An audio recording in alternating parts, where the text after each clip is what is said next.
Hi guys! Welcome back to my channel. And for today's vlog, magluluto tayo ng pritong saging or banana Q. This is good for our afternoon snacks, pero sa ngayon kakainin ko ito for my breakfast. We harvested this from the countryside at saka masarap talaga pag kayo nagtatanim. Kaya para sa akin, masarap po ito guys. Because buying here in the city ay expensive na po ito guys. Ang dalawang piraso ay 15 pesos na po. Kaya mas mabuti talaga pag meron kayong mga pananim.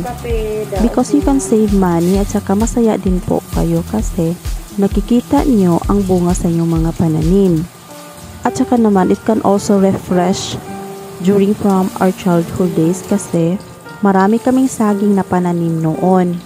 At saka naalala ko pa na yung isang piraso ay ibinenta namin ng 1 peso sa mga buyer. Ganito kalaki na banana, 1 peso lang po. And eating banana also guys is healthy kasi it is rich in potassium. Nakaka-lower ng blood pressure po natin. Pero bawal po ito sa may mga diabetic patients guys kasi it will increase the sugar production. And yesterday I'm checking my blood sugar level at ang result ay 83 lang po siya.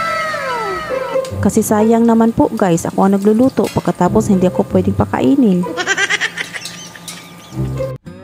Sarap dito. Pero mamaya pa ako kumain guys kasi iinom muna ako ng tea.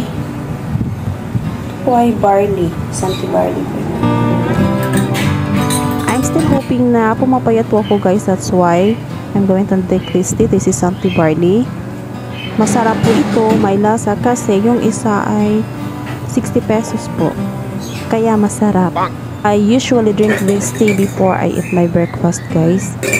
Pero sa ngayon, shortcut ko na kasi nagbablog ako eh. At nagugutom na rin po ako guys. Sa kakarite ko kanina, nahirapan akong kagatin para hindi ipakain guys.